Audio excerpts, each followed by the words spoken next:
بسم اللہ الرحمن الرحیم. یہ ساتھی متوجہ ہوں.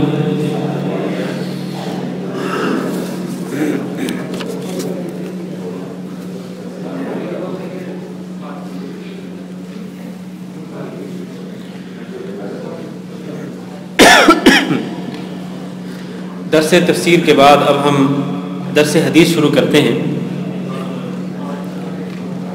بسم اللہ الرحمن الرحیم. الحمد للہ رب العالمین والصلاة والسلام علی اشرف الانبیاء والمرسلین وعلى آلہ واصحابہ اجمعین ومن تبعہم باحسان الی یوم الدین. اما بعد. عزیز بھائیو اور دوستو،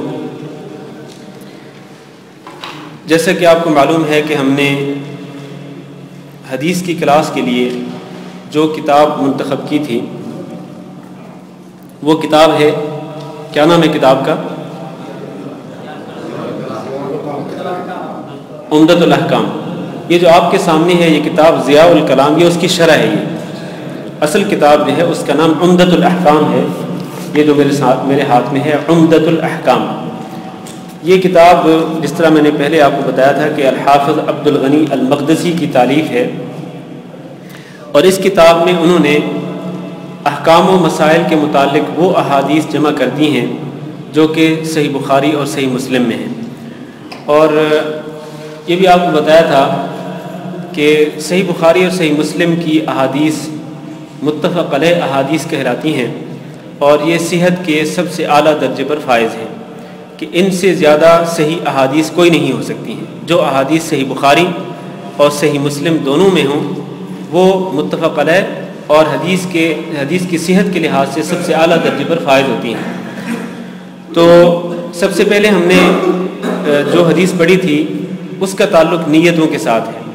انما الاعمال بالنیات کے اعمال کا دار و مدار نیتوں پر ہے، اور اس سے ہمیں جو چیز ملتی ہے، جو سبق ملتا ہے وہ یہ ہے کہ ہم اپنے نیتوں میں اخلاص پیدا کریں، نیتوں کو خالص کر لیں کہ ہم نے جو کچھ بھی پڑھنا ہے اور ہم نے جو بھی عبادات کرنی ہے، جو بھی اعمال سر انجام دینے ہیں نیک اعمال میں سے، وہ اللہ رب العزت کی رضا کے لیے سر انجام دینے ہیں.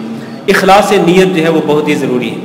اس کے بعد ہم نے جو دوسری حدیث پڑھی تھی اس حدیث میں نماز کی شرطوں میں سے ایک شرط کا ذکر کیا گیا ہے کہ وہ شرطیں جن کے بغیر نماز نہیں ہو سکتی ہے، اور ان شرطوں میں سے کوئی ایک شرط بھی اگر نہ ہو تو نماز باطل ہو جاتی ہے. ان شرطوں میں سے ایک شرط ذکر کی گئی اس دوسری حدیث کے اندر، اور وہ ہے وضو کرنا. طہارت جو ہے یہ شرط ہے نماز کی شرطوں میں سے. اور ہم نے یہ بھی ذکر کیا تھا کہ نماز کی جو ٹوٹل شرطیں ہیں وہ 6 ہیں. نماز کی ٹوٹل 6 شرطیں ہیں. آپ ذرا دیکھ لینا کہ سبق یاد ہے کہ نہیں ہے یاد پچھلا سبق. پہلی شرط کیا ہے؟ پہلی شرط نیت. اور نیت کے الفاظ کیا ہیں؟ آپ میں سے کس کو نماز کی نیت کے الفاظ یاد ہیں؟ آپ میں سے کس کو نماز کی نیت کے الفاظ یاد ہیں؟ آپ کو یاد ہے؟ جی سنائیے. نیت ضروری نہیں ہے. نیت تو نماز کے لیے شرط ہے، ضروری کیوں نہیں ہے؟ نہیں، نیت جو ہے یہ تو شرط ہے نماز کی شرطوں میں سے، اس کے بغیر نماز نہیں ہوتی ہے. تو میں آپ میں سے کسی سے سننا چاہتا ہوں کہ نیت جو کہ نماز کی شرائط میں سے ایک شرط ہے، اس کے الفاظ جو مسنون الفاظ ہیں وہ کس کو یاد ہے؟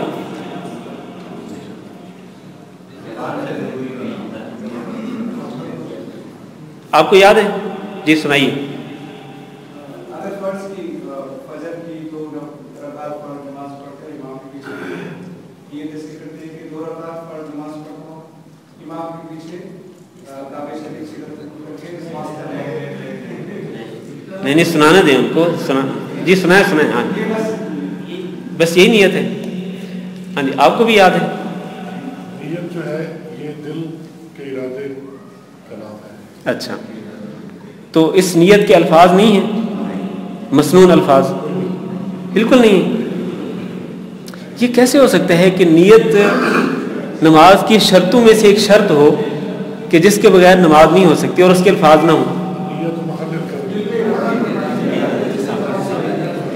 ہاں جی ہاں، نیت کی جو اصل جگہ ہے وہ دل ہے، کہ دل میں جو ارادہ ہے اسی کو نیت کہتے ہیں. دل کے ارادے کو نیت کہتے ہیں. تو یہ اصل میں آپ کے لیے ایک امتحان تھا کہ آپ کو جو سبق دیا گیا کیا وہ آپ کو سبق سمجھ بھی آیا کہ نہیں آیا. اس لیے میں نے اس طرح کا سوال کیا کہ آپ میں سے کس کو نیت کے الفاظ یاد ہیں، ورنہ مجھے پتہ ہے کہ نیت کے الفاظ نہیں ہیں. بلکہ آپ کو یہ بھی بتلایا تھا کہ خود احناف علماء نے بھی، احناف میں جو محققین علماء ہیں انہوں نے بھی صراحت کے ساتھ لکھا ہے، اور آپ کو ایک کتاب کا حوالہ بھی دیا تھا میں نے، اگر آپ کو یاد ہو. نہیں، احناف کی فقہ کی کتابوں میں سے ایک کتاب جس میں یہ لکھا ہوا ہے کہ التلفظ بالنیت بدعہ، کہ نماز کی نیت کے الفاظ زبان سے کہنا بدعت ہے. یہ حنفی علماء نے اپنی فقہ کی کتابوں میں صراحت کے ساتھ لکھا ہے، اور اس کتاب کا نام آپ کو بتایا تھا. وہ کون سی کتاب ہے؟ مطلب یہ کہ سبق یاد نہیں ہے آپ کو. اس کتاب کا نام ہے شرح فتح القدیر. شرح فتح القدیر یہ بہت بڑی کتاب ہے، یہ 11 یا 12 جلدوں میں فقہ حنفی کی مستند ترین کتاب ہے. اس کتاب کے اندر یہ لکھا ہوا ہے کہ التلفظ بالنیت بدعہ، کہ نیت زبان کے ساتھ کرنا بدعت ہے. لہٰذا ہمیں یہ سمجھ لینا چاہیے کہ یہ جو نیت جو کہ نماز کی شرطوں میں سے ایک شرط ہے جس کے بغیر نماز نہیں ہوتی، اس کا تعلق دل کے ساتھ ہے، اس کا تعلق زبان کے ساتھ ہرگز نہیں ہے. لہٰذا مسلمانوں کو نماز سے پہلے یہ زبان کے ساتھ نیت کے الفاظ دہرا کر اپنا وقت نہیں ضائع کرنا چاہیے، بلکہ وہ چونکہ جب وضو کر کے آ رہے ہوتے ہیں تو دل میں ارادہ موجود ہوتا ہے کہ آپ نے فجر کے 2 فرض پڑھنے ہیں، یا ظہر کی نماز پڑھنی ہے، یا عشاء کی پڑھنی ہے، یا کون سی نماز پڑھنی ہے. سنتیں پڑھنے سے پہلے بھی آپ کے دل میں ارادہ ہوتا ہے کہ ابھی مجھے 4 سنتیں 2 سنتیں پڑھنی ہے، یا وتر پڑھنا ہے، یا کون سی نماز پڑھنی ہے. آپ کے دل میں ارادہ ہوتا ہے، تو وہی چیز جو ہے اسی کو نیت کہتے ہیں، اور اس کے بغیر نماز نہیں ہوتی. یہ پہلی شرط ہوئی. دوسری شرط کیا ہے نماز کی شرطوں میں سے؟ 3 چیزوں کا پاک ہونا: بدن، لباس اور جگہ کا پاک ہونا. یہ دوسری شرط ہے. تیسری شرط کیا ہے؟ قبلہ رخ ہونا، کہ نماز قبلہ رخ ہو کر پڑھنا نماز کی شرطوں میں سے ایک شرط ہے. اس معنی میں کہ اگر کوئی شخص دیدہ دانستہ خانہ کعبہ کی طرف رخ کیے بغیر وہ کسی اور سمت کی طرف وہ رخ کر کے نماز پڑھ لے تو اس کی نماز نہیں ہوگی. یہ شرط ہے نماز کی شرطوں میں سے. چوتھی شرط کیا ہے جی؟ نماز کا وقت شروع ہونا، کہ نماز کا وقت شروع ہوگا تو نماز پڑھ سکتے ہیں، ورنہ نماز کا وقت شروع ہونے سے پہلے اگر کوئی شخص وہ نماز پڑھ لے تو وہ نماز نہیں ہوگی. اور اللہ تعالیٰ نے نمازوں کے اوقات مقرر کر دیے ہیں. ہر نماز کے اوقات کہاں سے شروع ہوتے ہیں، کہاں پر ختم ہوتے ہیں، یہ ساری چیزیں متعین کر دی گئی. یہ کتنی شرطیں ہوں گی؟ 4 ہوگی. 5ویں شرط جی سطر ڈھانپنا. سطر ڈھانپنا جو ہے یہ بھی شرط ہے، اور ہم نے یہ بیان کیا تھا کہ مردوں کا سطر جو ہے وہ کیا ہے؟ وہ ناف سے لے کر گھٹنوں تک، اور اس کے ساتھ ساتھ اپنے کندھوں کو کور کرنا بھی نماز میں ضروری ہے. کم از کم کندھوں کو کور کرنا نماز میں، اور ناف سے لے کر کے گھٹنوں تک یہ حصہ جو ہے اس کو کور کرنا ضروری ہے. اگر کسی کا یہ حصہ یا اس کا کچھ حصہ کور نہ ہو یا کندھے کور نہ ہو تو وہ نماز نہیں ہوتی ہے. یہ مردوں کے لحاظ سے. اور آج چونکہ ہمارے درس کو یہ بعض ہماری بہنیں خواتین بھی سن رہی ہیں تو ان کے لیے یہ ہے کہ خواتین کا جو سطر ہے وہ پورا جسم ہے. خواتین کا سطر یعنی نماز میں جس سطر کو چھپانا ہے وہ پورا جسم ہے. البتہ جو اعضاء خود بخود ظاہر ہو سکتے ہیں ان کا ڈھانپنا یا ان کا پردہ کرنا نماز میں ضروری نہیں ہے. مثلا چہرہ ہے، نماز کی حالت میں چہرے کا پردہ کرنا ضروری نہیں. جب عورت مسجد میں نماز پڑھ رہی ہے اور عورتوں کے بیچ میں ہے، یا گھر کے اندر گھر کی گہرائی میں نماز پڑھ رہی ہے اور کوئی وہاں پر غیر محرم مرد نہیں ہے تو وہ چہرہ کھلا رکھے ہوئے نماز پڑھ سکتی ہے. اسی طرح اس کے ہاتھ اگر کھلے ہوں، ہاتھوں کو کور نہ کیا ہوا ہو، اسی طرح اگر اس کے پاؤں جو ہیں اس کے بارے میں بھی صحیح بات یہ ہے کہ پاؤں کو کور کرنے کی کوئی دلیل نہیں نماز کے اندر.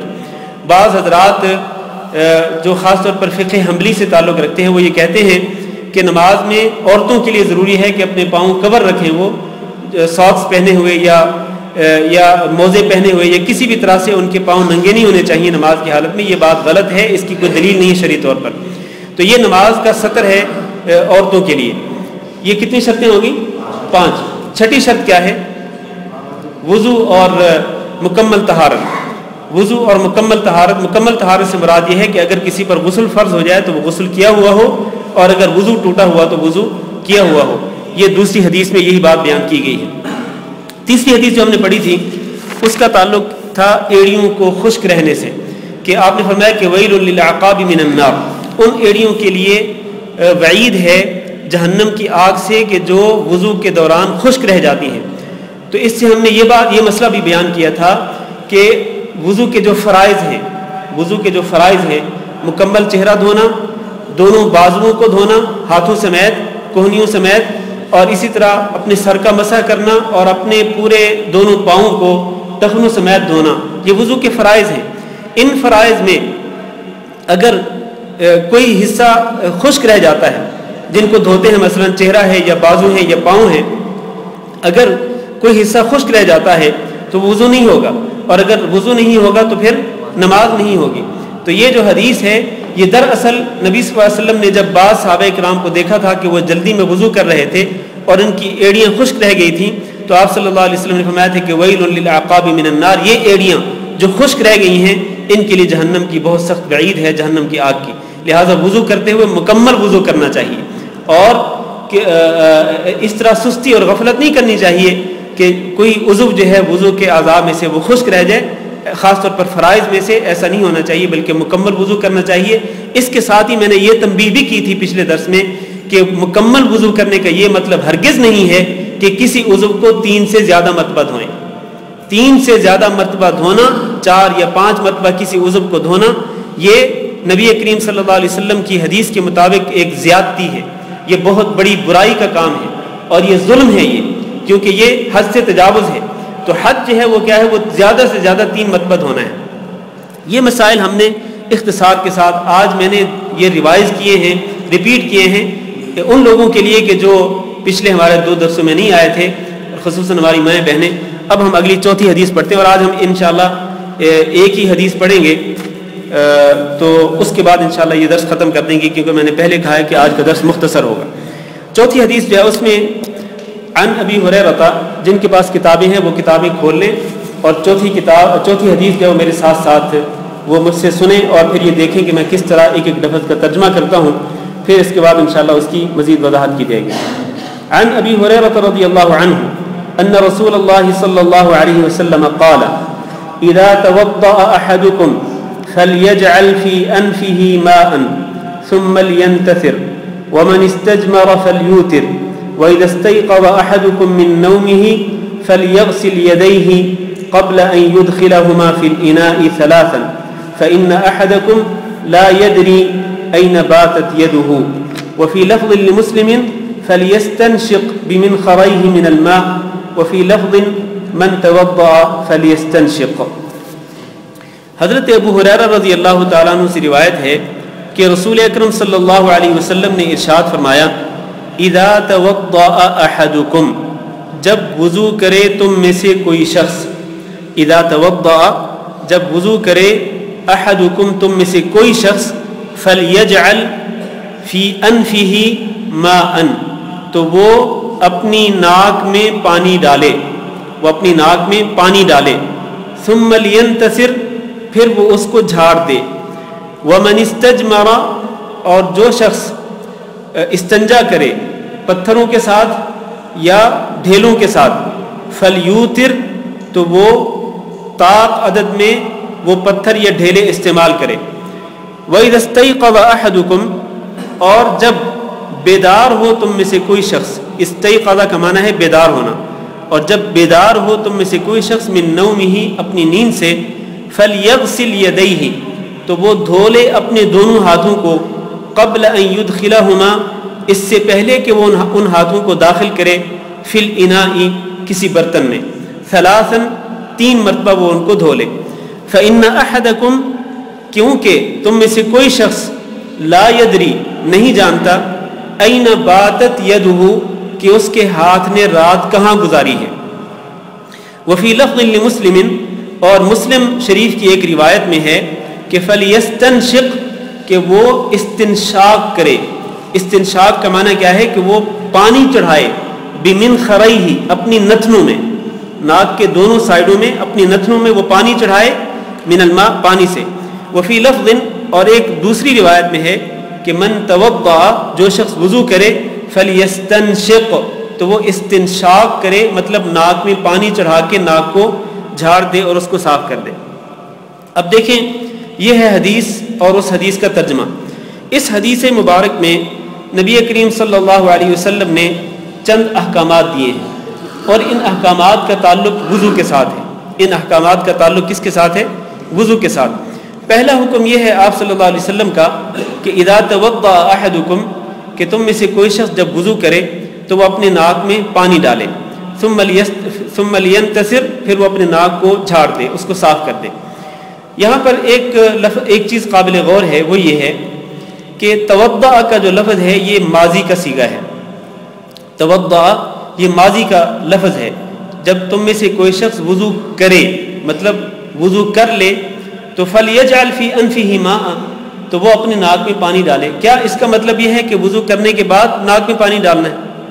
نہیں، ظاہر ہے کہ وضو کرنے کے بعد تو ناک میں پانی نہیں ڈالنا، بلکہ جب وضو کر رہے ہوں گے تو اس دوران آپ ناک میں پانی ڈالیں گے۔ تو پھر توضأ کا معنی کیا ہے؟ کہ جب کوئی وضو کرے، مطلب یہ ہے کہ جب وضو کرنے کا ارادہ کرے۔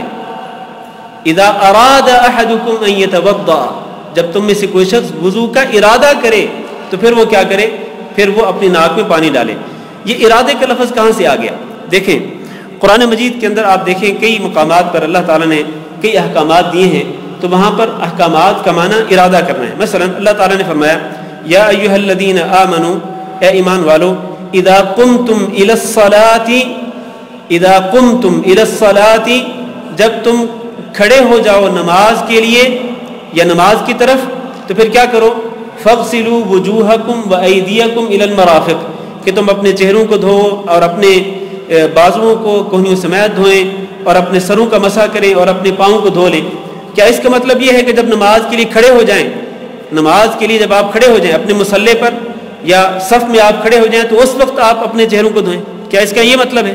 نہیں، اس کا مطلب ہے کہ اذا اردتم القیام الی الصلاۃ، جب تم نماز کے لیے کھڑے ہونے کا ارادہ کرو تو پھر کیا کرو؟ سب سے پہلے تم وضو کرو، سب سے پہلے تم وضو کرو۔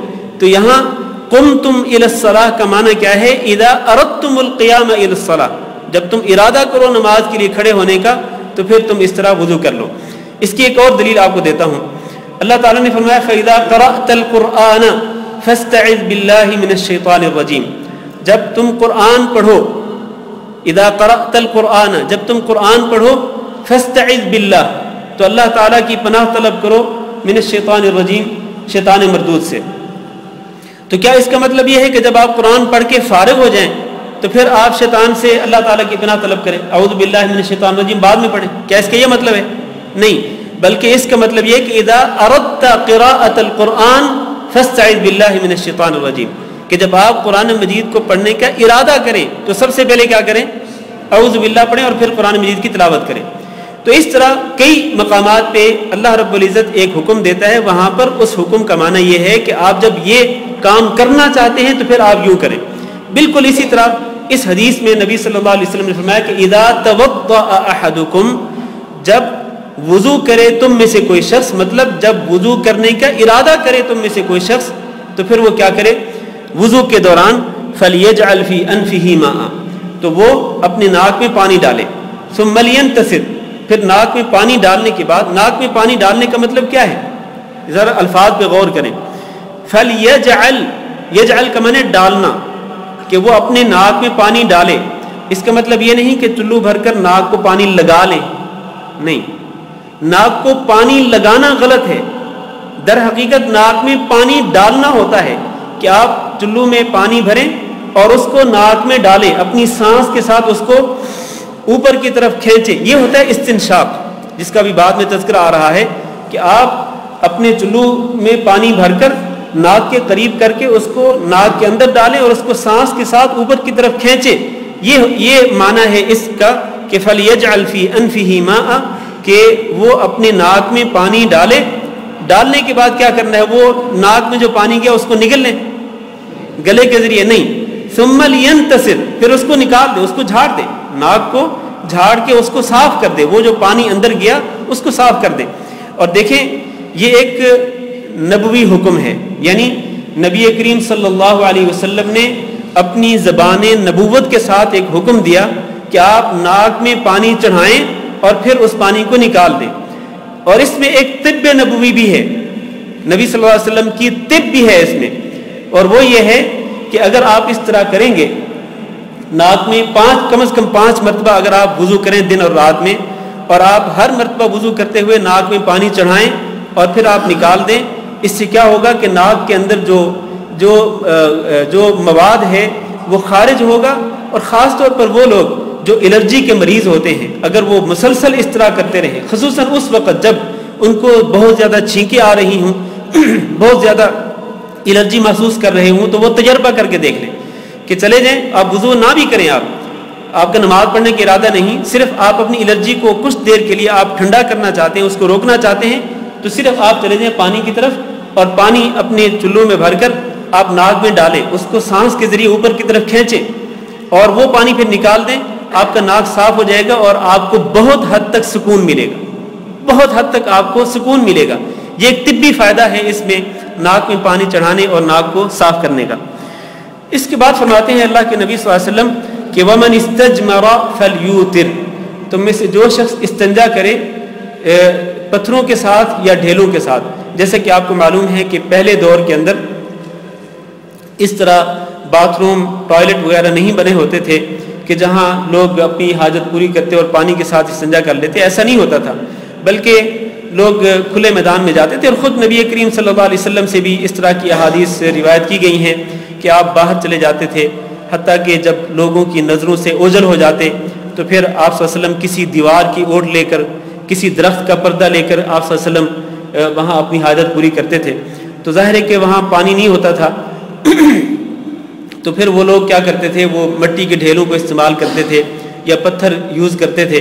اور آج کل بھی بہت سارے گاؤں اور دیہاتوں میں اس طرح ہوتا ہے, کیونکہ وہاں پر اس طرح کی سہولیات نہیں ہوتی پانی کی اور ٹوائلٹ اور حمام وغیرہ کی, تو اس طرح لوگ اپنی حاجت پوری کرتے ہیں, استنجا کرتے ہیں. تو جو شخص اس طرح کرے اس کے بارے میں یہ ہدایت ہے کہ من استجمر, جو استنجا کرے پتھر کے ساتھ یا مٹی کے ڈھیلے کے ساتھ, فلیوتر, تو وہ طاق عدد میں مٹی کے ڈھیلے استعمال کرے. طاق عدد میں مثلا 3 ہیں, 5 ہیں, 7 ہیں, 9 ہیں, جس کے ساتھ ضرورت پوری ہو جائے, تو طاق عدد میں مٹی کے ڈھیلے. یا اور آج کل کئی لوگ جو ہیں وہ ٹیشو استعمال کرتے ہیں, تو ان کو بھی یہ چاہیے کہ وہ طاق عدد میں ٹیشو استعمال کریں, جس طرح کہ نبی صلی اللہ علیہ وسلم نے اس کا حکم دیا. اس کے بعد تیسری بات, اسی حدیث میں تیسری بات فرمایا, وَإِذَا اسْتَيْقَظَ أَحَدُكُم مِّن نَوْمِهِ, جب تم میں سے کوئی شخص نیند سے بیدار ہو تو وہ کیا کرے, فَلْيَغْسِلْ يَدَيْهِ, اپنے دونوں ہاتھوں کو دھو لے. ہاتھوں کو دھونے سے مراد ہتھیلیاں ہیں, ہتھیلیوں کو دھو لے. قبل ان يدخلهما في الاناء, برتن میں ان ہتھیلیوں کو ڈالنے سے پہلے 3 مرتبہ ان کو دھو لے. حکمت کیا بیان کی اس کی, کہ سب سے پہلے اپنی ہتھیلیوں کو دھوئیں برتن میں اپنا ہاتھ ڈالنے سے پہلے. اس کی حکمت کیا ہے, فرمایا ان احدکم لا یدری, تم میں سے کسی کو نہیں پتا کہ این باتت یدہ, کہ اس کے ہاتھ نے رات کہاں گزاری. مطلب یہ ہے کہ ہو سکتا ہے کہ رات کی نیند میں ہاتھ جو ہے وہ کسی گندی جگہ پہ لگ گیا ہو, ناپاک جگہ پہ لگ گیا ہو, تو ناپاک جگہ پہ ہاتھ لگنے کی وجہ سے ہاتھ ناپاک ہو چکا ہوگا. تو پھر اگر وہ جاتے ہی اس ناپاک ہاتھ کو برتن میں ڈال لے گا تو وہ پانی ناپاک ہو جائے گا, اور اگر وہ پانی ناپاک ہو جائے گا تو وہ وضو کس طرح سے کرے گا وہ, اور اپنی حاجت کس طرح سے پوری کرے گا. ناپاک پانی, اس نے خود ہی اس کو ناپاک کر دیا کہ ناپاک ہاتھ کو اس نے پانی میں ڈال دیا, تو ظاہر ہے وہ پانی ناپاک ہو جائے گا, تو اب وہ اس کے ساتھ اپنی کوئی بھی ضرورت پوری کرنے کے قابل نہیں ہے. تو اس لیے آپ نے فرمایا کہ فَلْيَغْسِلْ يَدَيْهِ, اس کو چاہیے کہ اپنے ہاتھوں کو وہ 3 مرتبہ دھو لے.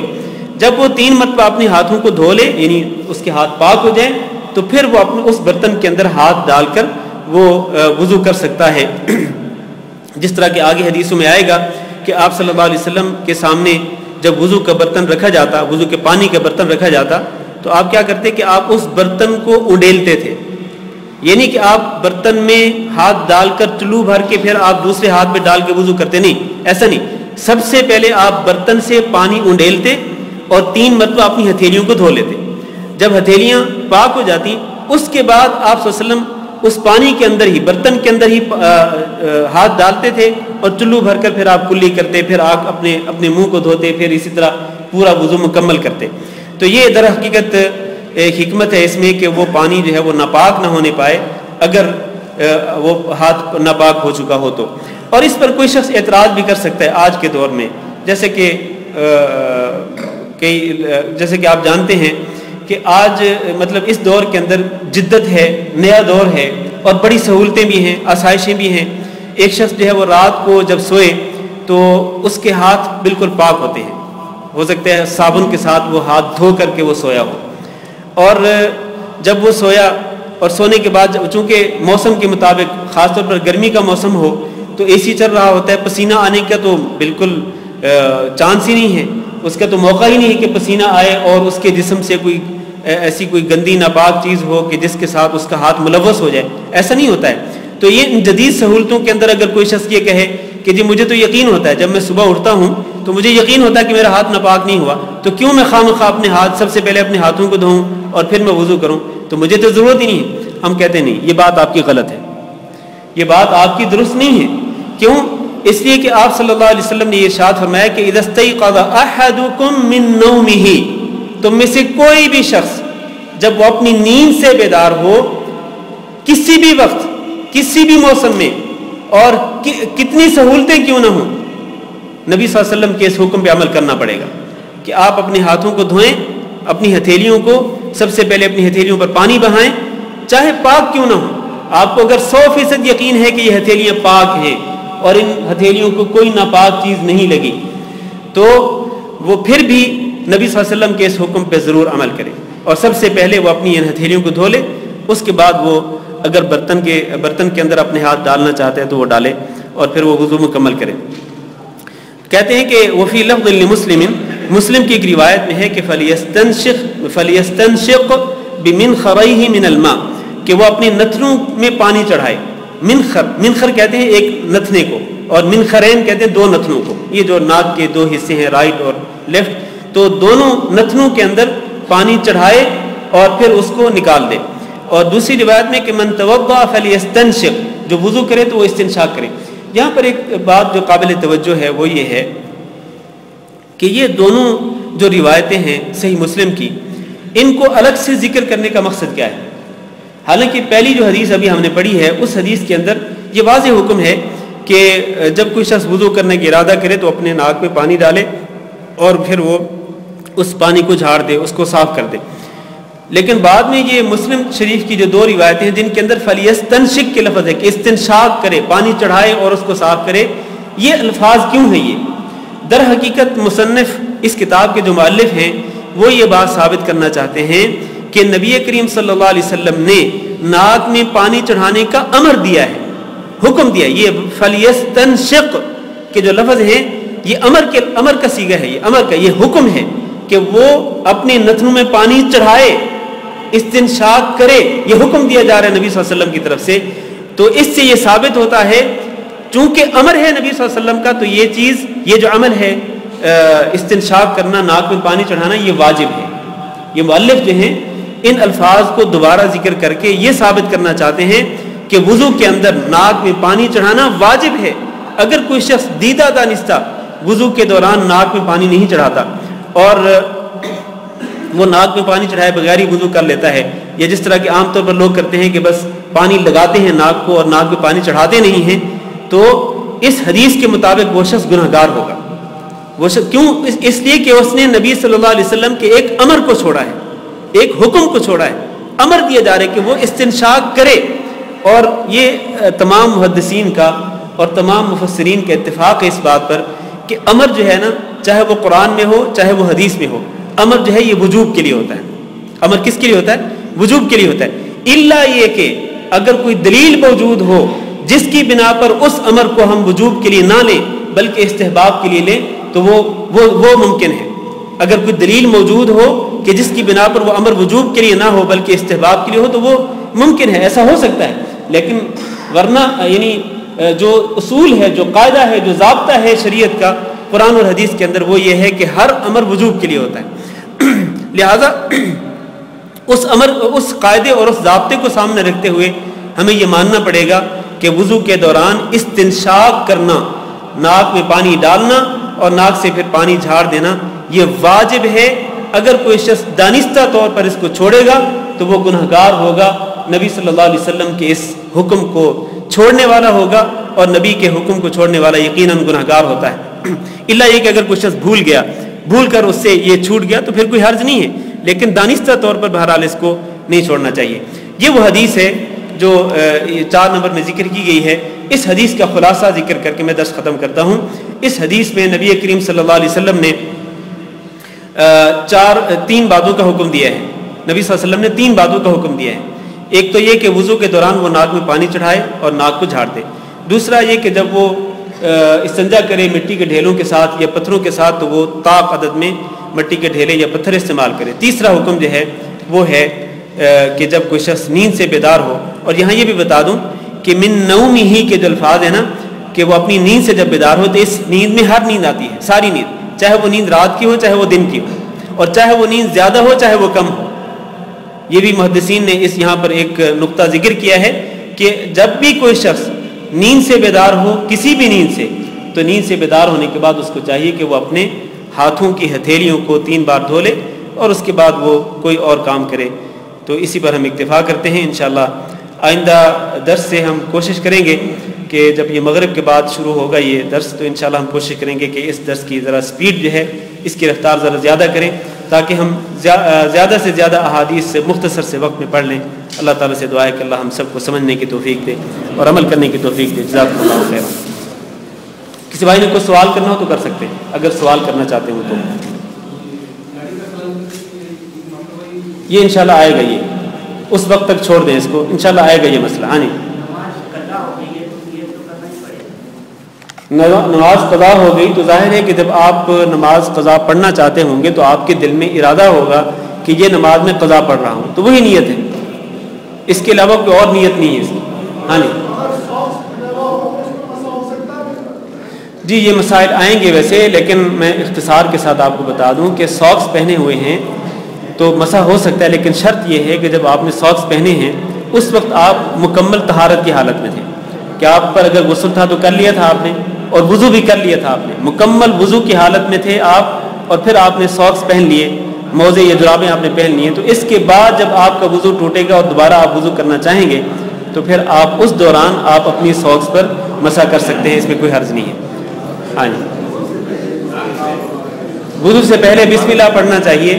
وہ حدیث جو ہے اگر بھول جائیں تو کوئی حرج نہیں ہے، لیکن دانستہ طور پر نہیں چھوڑنا چاہیے، کیونکہ سنن ابو داؤد میں اس حدیث میں وہ حدیث، اس کتاب میں وہ حدیث نہیں آئے گی، لیکن سنن ابو داؤد میں وہ حدیث موجود ہے۔ آپ صلی اللہ علیہ وسلم کا فرمان ہے کہ لا وضوء لمن لم یذکر اسم اللہ علیہ، اس شخص کا وضو نہیں ہوتا جو بسم اللہ نہیں پڑھتا ہے، لہذا دانستہ طور پر بسم اللہ کو نہیں چھوڑنا چاہیے اور اس کو پڑھنا چاہیے، لیکن اگر بھول جائیں تو پھر کوئی حرج نہیں، وضو ہو جاتا ہے۔ جی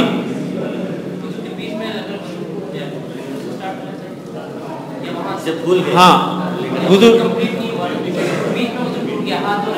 جی بالکل، اگر وضو کرتے ہوئے درمیان میں وضو ٹوٹ جائے تو پھر وضو نئے سرے سے شروع کرنا چاہیے، یہ نہیں کہ پھر اس وہیں سے آپ کمپلیٹ کر لیں کنٹینیو کرتے ہوئے، نہیں۔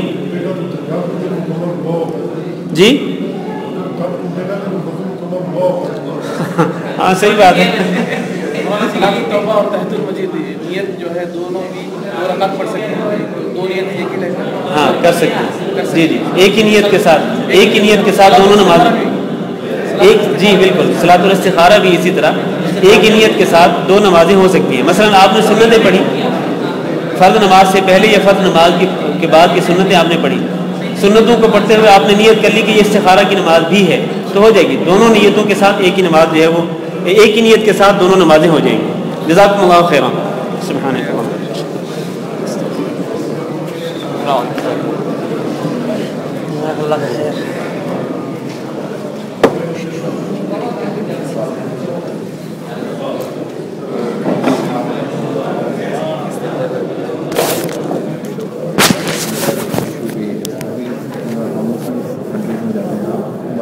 بہت ساری جگہ پہ